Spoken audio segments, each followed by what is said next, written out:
Compounding of offences, ठीक है। What does this compounding means, ठीक है। कंपाउंडिंग ऑफ ऑफेंस का मतलब क्या है, एक तरीके से कॉम्प्रोमाइज एंटर करना, है ना। जैसे कोई ऑफेंस हुआ है तो उसमें कॉम्प्रोमाइज एंटर करना है। सिविल केस में भी क्या होता है, पार्टीज कॉम्प्रोमाइज एंटर कर सकती है ऑर्डर 23 रूल 3A में, ठीक है। कोड ऑफ सिविल प्रोसीजर में ऑर्डर 23 रूल 3A में दिया है कंपाउंडिंग ऑफ ऑफेंस। ये मान लिया होता है कि इनिशियली मान लो सर्कमस्टेंसेस कुछ और थे, बाद में सर्कमस्टेंसेस चेंज हो गए, दोनों पार्टीज को लग रहा है कि आपस में सुलह कर लेना चाहिए, तो कंपाउंड कर सकते हैं, ठीक है। या फिर हो सकता है किसी ने जल्दबाजी में केस कर दिया हो, सामने वाले को इंटेंशन को समझने में थोड़ा डिफिकल्टी हो गई हो, है ना, रियलाइजेशन हो गया हो कि सामने वाले से गलती हुई है ना। तो कंपाउंडिंग ऑफ ऑफेंस प्रोवाइड की मतलब आप आपस में कंपाउंड कर सकते हैं ऑफेंस, दो लोग मिलकर आपस में कॉम्प्रोमाइज एंटर कर सकते हैं। एट दैट अगर कॉम्प्रोमाइज हो गया, कंपाउंड ऑफेंस कंपाउंड हो गया, तो that will lead to acquittal, है ना। उसका मतलब है अब वहां उस केस से रिलेटेड अक्यूज्ड का एक्विटल हो जाता है, डिस्चार्ज नहीं होता है, क्योंकि एक्विटल अगर हो गया तो फिर कौन सा सेक्शन अप्लाई करेगा, अगर एक्विटल हो गया तो section 337, person can not be tried again for the same offence, है ना, और for a different offence on the basis of same fact, पढ़े थे ना 337, ऑटरफॉइस एक्विट, ऑटरफॉइस कन्विक्ट, ठीक है। तो अगर ऑफेंस कंपाउंड हो जाता है तो it has the effect of acquittal, ठीक है। लेकिन ऑफेंस को कंपाउंड करने का एकदम एब्सोल्यूट राइट आपको नहीं मिला हुआ है। आपको इसके लिए ऑफेंसेस का दो कैटेगरी बताया गया है, एक कंपाउंडेबल ऑफेंस और एक नॉन कंपाउंडेबल ऑफेंस। जो बहुत ही सीरियस नेचर के ऑफेंसेस होते हैं, है ना, रेप, मर्डर, डकैती, एक्सीडेंट अटैक, बहुत सारे सीरियस नेचर के जो ऑफेंसेस होते हैं उसमें कंपाउंड करने parties are not like competent to compound the offence. वो ऑफेंस का नाम ही है नॉन कंपाउंडेबल ऑफेंस। कुछ ऐसे ऑफेंस है जिसको कंपाउंड किया ही नहीं जा सकता है, पार्टीज आपस में अग्री करके उसको सुलह कर ही नहीं सकते हैं। मान लो कि किसी पर्टिकुलर पर्सन ने ऑफेंस ऑफ रेप कमिट किया और बाद में ही ऑफर्ड टू मैरी और उसके बाद मैरिज कंपाउंड हो गया, ऐसा हो सकता है? नहीं हो सकता, ठीक है। सीरियस ऑफेंसेस में नहीं हो सकता है, क्योंकि इसको नॉन कंपाउंडेबल ऑफेंस को सीरियस ऑफेंसेस में इसलिए नहीं अलाउ किया गया है क्योंकि इससे क्या होगा, इससे जो भी पावरफुल लोग होंगे, है ना, चाहे फाइनेंशियली या मसल पावर हो, मैन पावर हो, वो लोग जो है सामने वाले के ऊपर जो है अनड्यू प्रेशर बना के ऑफेंसेस को कंपाउंड करा लेंगे, नहीं। So that is why in cases of serious offenses compounding is not allowed. So they are categorized as non-compoundable offense. अब compoundable offense कौन सा होता है, तो वो आपको कैटेगरी इसी में बताया हुआ है, ठीक है। इधर कैटेगरी बताया है, ठीक है, और इधर बताया है कौन सा पर्सन उसको कंपाउंड कर सकता है, ठीक है। तो जो भी पर्सन जिस ऑफेंस से रिलेटेड अग्रीव्ड होता है वही कंपाउंड कर सकता है, ठीक है। चोरी जिसके घर हुई वही कंपाउंड कर सकता है, उसका नेबर तो कंपाउंड करेगा नहीं, राइट। तो अग्रीव्ड पर्सन कौन है वो मैटर करता है। और कुछ कुछ केसेस में, चिल्ड्रंस के केसेस में, या पर्सन का अगर डेथ हो गया है तो डेथ हो गया है तो उसके बिहाफ पे उसका लीगल रिप्रेजेंटेटिव कंपाउंड कर सकता है। चिल्ड्रन के केसेस में उसका कोई गार्जियन है वो कंपाउंड कर सकता है ना। But in most of the cases aggrieved person only compound, जो अग्रीव्ड पर्सन है ना, वही कंपाउंड करता है, ठीक है। अग्रीव्ड कौन कंपाउंड करेगा वो थर्ड कैटेगरी में दिया गया है। तो ये बहुत ही लंबा चौड़ा लिस्ट है, उतना आपको देखने का जरूरत नहीं है, 2 4 5 आप देखेंगे आपको एक आइडिया लग जाएगा कि बहुत ज्यादा सीरियस ऑफेंसेस जो नहीं होते हैं उसी में कंपाउंडिंग अलाउड होता है, ठीक है। अब यहाँ पे एक क्वेश्चन अराइज होता है कि अगर ऑफेंस नॉन कंपाउंडेबल, अगर ऑफेंस नॉन कंपाउंडेबल है, ठीक है, तो फिर उस मैटर में अगर कॉम्प्रोमाइज करना हो, ठीक है, तो फिर कैसे करेंगे? क्या नॉन कंपाउंडेबल ऑफेंस में कभी कॉम्प्रोमाइज हो ही नहीं सकता है? इस जनरली नाम से तो ये लग रहा है नॉन कंपाउंडेबल ऑफेंस में कॉम्प्रोमाइज इंटर नहीं कर सकते, बट क्या कहीं पे पॉसिबिलिटी है? तो yes, there is a possibility, ठीक है। लेकिन नॉन कंपाउंडेबल ऑफेंस में कंपाउंड नहीं कर सकते, लेकिन दूसरा एक इनडायरेक्ट तरीके से उस मैटर को खारिज कर सकते हैं, कैसे? क्वॉशिंग के थ्रू। नॉन कंपाउंडेबल ऑफेंस में मैटर को अगर रफा दफा करना हो, ठीक है, तो क्वॉशिंग बाय हाई कोर्ट ही एक रेमेडी होता है, क्वॉशिंग बाय हाई कोर्ट। और हाई कोर्ट ये पावर अपने इनहेरेंट पावर के अंदर एक्सरसाइज करता है, इनहेरेंट पावर जो उसको सेक्शन 528 में मिला हुआ है, ठीक है।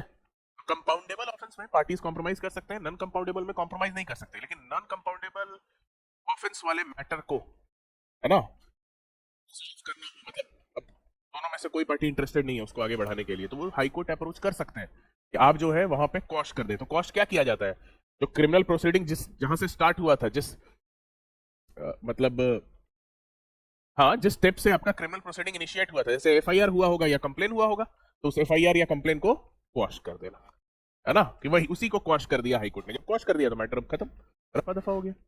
ऐसे ही अपने ही कोचिंग से में एक टीचर थे, ठीक है, उनका भी कुछ मतलब वैसा कुछ केस नहीं था उनका, ठीक है, उनका कोई वैसा केस नहीं था, मतलब वो होता है ना कॉलेज में लड़ाई झगड़ा हो गया तो अटेम्प्ट टू मर्डर का केस दोनों साइड से हो गया, है ना। अब वो case attempt to murder compoundable में नहीं आता है, नॉन कंपाउंडेबल में आता है, ठीक है। और नॉन कंपाउंडेबल में आया तो अब केस तो वो चला गया, अब दोनों जो है जोश जोश में तो दोनों अटेम्प्ट टू मर्डर का केस एक दूसरे पे कर दिए थे। बाद में तो किसी को केस से लेना देना नहीं है, ठीक है। बाद में तो सब अपना डिग्री लिए, अपना कोई प्रैक्टिस में गया, कोई लॉ फर्म में गया, कोई जुडिशरी का तैयारी किया, ठीक है। तो बाकी लोगों को कोई मतलब नहीं था, लेकिन ये जुडिशरी निकाले। अब जुडिशरी निकाले तो उसमें तो वो रहता है कि आपका कोई केस में आपका ये पेंडिंग नहीं रहना चाहिए, आपका कोर्ट मैटर उनका पेंडिंग था, तो फिर उनको हाई कोर्ट से जाके क्वॉश कराना पड़ा। सारे लोग को अलग अलग जगह से जो लोग चले गए थे कॉलेज के बाद सबको बुलाया गया, एक तरीके से रीयूनियन भी हो गया, है ना। तो उसको फिर जो है क्वॉश कराया गया, है ना। तो नॉन कंपाउंडेबल ऑफेंस में कंपाउंड आप नहीं कर सकते आप, मतलब इसमें क्या है, इसमें आप कंपाउंडेबल ऑफेंस में आप आपस में कॉम्प्रोमाइज इंटर कर लिए, कोर्ट को जाके बता दिए, इनके सामने रिकॉर्ड करा लिया, ठीक है। नॉन कंपाउंडेबल में केवल हाई कोर्ट अपने इनहेरेंट पावर में वो भी कंपाउंड नहीं करता है, क्या करता है, क्वॉश कर देता है प्रोसीडिंग को। The quashing of the proceeding has the effect of, मतलब वही कि अब प्रोसीडिंग एंड हो गया, ठीक है। तो ये ध्यान में रखना, नॉन कंपाउंडेबल में कभी भी, ये हम नहीं बोल रहे हैं कि नॉन कंपाउंडेबल में हाई कोर्ट कंपाउंड कर देगा इनहेरेंट पावर में, ऐसा नहीं। जो प्रोहिबिटेड है वो तो किया ही नहीं जा सकता है ना इनहेरेंट पावर में भी। इनहेरेंट पावर एक्सरसाइज किया जाता है to secure the end of justice, but उसमें कोई भी कोर्ट ऐसा पावर एक्सरसाइज नहीं कर सकता है जो कि लेजिस्लेचर ने स्ट्रिक्टली प्रोहिबिट किया हो। लेजिस्लेचर ने स्ट्रिक्टली नॉन कंपाउंडेबल ऑफेंस में कंपाउंड करने से प्रोहिबिट किया हुआ है, तो वो नहीं कर सकता, लेकिन वो इनडायरेक्ट मेथड से कॉस्ट करके या इनको उस मैटर को रफा दफा कर सकता है, ठीक है। Is this clear? अब इधर कुछ सेक्शंस जो है वो देख लीजिए। वैसे सब कुछ लगभग इसमें बता ही दिए, ठीक है। सबसेक्शन 1 सबसेक्शन 2 उतना इंपॉर्टेंट नहीं है, वो उस टेबल के बारे में बता रहा है कि इसमें जो है ऑफेंस बताया गया है, इसमें बताया गया है कौन सा पर्सन कंपाउंड करेगा नहीं करेगा, ठीक है। ये देखो सबसेक्शन 3 से कुछ कुछ सबसेक्शन इंपॉर्टेंट है, जैसे वहां पे तो ऑफेंस बताया गया है कि ये ऑफेंस जो है आप कंपाउंड कर सकते हैं, ठीक है। तो अगर कोई ऑफेंस का कंपाउंड हो सकता है तो उस ऑफेंस का अबेटमेंट और उस ऑफेंस का अटेम्प्ट को भी कंपाउंड किया जा सकता है इन द सेम मैनर, है ना। Abetment of an offence, attempt of an offence, ये सब भी पनिशेबल ऑफेंस होते हैं, तो उसका भी कंपाउंडिंग सेम तरीके से होगा, वो अलग से बताया नहीं गया है कहीं पे, ठीक है। अगर कोई कंपाउंड करने वाला पर्सन, जो पर्सन कंपाउंड करना है, अगर वो मान लो कि चाइल्ड है या अनसाउंड माइंड का है, तो कोई भी person who is competent to contract on his behalf with the permission of the court compound कर सकता है, चाइल्ड और अनसाउंड माइंड में। ये ध्यान रखना, शुरू में गार्जियन बता दिए थे, चाइल्ड या अनसाउंड माइंड में any person who is, generally वो गार्जियन ही वैसे होते हैं, लेकिन वर्ड यूज क्या किया गया है बेयर एक्ट में, any person competent to contract on his behalf, है ना। तो यही वर्ड यूज करेंगे आप लोग एग्जाम में, यही ऑप्शन टिक करेंगे, ठीक है। गार्जियन नहीं, जो दिया गया है बेयर एक्ट में वही, कि अगर कोई पर्सन चाइल्ड है या अनसाउंड माइंड का है, उसको अगर कोई ऑफेंस को कंपाउंड करना है, ठीक है, तो वो खुद से तो कर नहीं सकता है, तो कोई भी पर्सन उसके बिहाफ पे जो कॉन्ट्रैक्ट करने के लिए कॉम्पिटेंट है, तो वो भी बिना कोर्ट के परमिशन के नहीं कर सकता, कोर्ट से परमिशन लेकर कंपाउंड कर सकता है, ठीक है, with the permission of the court. कोई अगर डेड है, जिसको कंपाउंड करना था वो डेड है, तो वहां पे कौन करेगा, legal representative with consent of the court. Legal representative जो डिफाइंड है सीपीसी में, सीपीसी में लीगल रिप्रेजेंटेटिव किस सेक्शन में डिफाइंड है, 2 क्लॉज 11, है ना, सेक्शन 2 क्लॉज 11 में डिफाइंड है ना। 51 में तो वो डिग्री के बारे में बता रहा है ना, execution of degree against legal representative. ये लीगल रिप्रेजेंटेटिव का डेफिनेशन जो है सीपीसी के सेक्शन 211 में दिया गया, okay.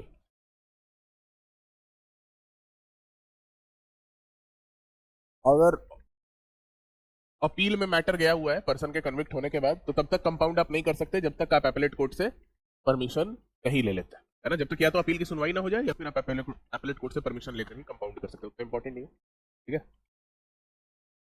Yes, subsection 7 is important, इससे आपका क्वेश्चन आ सकता है प्री में, ठीक है, कि अगर मान लिया कि कोई ऑफेंस कंपाउंडेबल नेचर का है, लेकिन वहां पर कोई पर्टिकुलर पर्सन ने वैसा ही ऑफेंस पहले भी किया था और पहले वो कन्विक्ट हो चुका था, प्रीवियसली ही was convicted, and because of previous conviction he is eligible to enhance punishment, है ना। प्रीवियस कन्विक्शन के बेसिस पे उसको इनहैंस पनिशमेंट मिल सकता है, वैसे सिचुएशन में कंपाउंडिंग ऑफ ऑफेंस नहीं हो सकता, है ना। एक तरीके से रिपीट ऑफेंडर्स को एक तरीके से प्रोहिबिट किया गया है यहाँ पे। जैसे मान लो थेफ्ट एक कंपाउंडेबल ऑफेंस है, ठीक है, थेफ्ट को कंपाउंड कर सकते हैं, हाउस ट्रेसपास को कंपाउंड कर सकते हैं। अब 2 साल पहले भी वो पर्सन हाउस ट्रेसपास किया था और उसके लिए कन्विक्ट हुआ था, ठीक है, तो अब वो दूसरी बार में कंपाउंड नहीं करा सकता है। वही ये बता रहा है कि no offence shall be compounded if the accused is by reason of a previous conviction liable either to enhance punishment or to a punishment of a different kind of such offense. और compounding of offence मतलब composition of offence का effect क्या होगा? Acquittal, not discharge, है ना? Discharge नहीं होगा, it will have the effect of acquittal. ठीक है, तो ये कुछ कुछ प्रीलिम्स के लिए ये सब आप पॉइंट्स को ध्यान में रखेंगे, कंपाउंडेबल नॉन कंपाउंडेबल से रिलेटेड। ठीक है।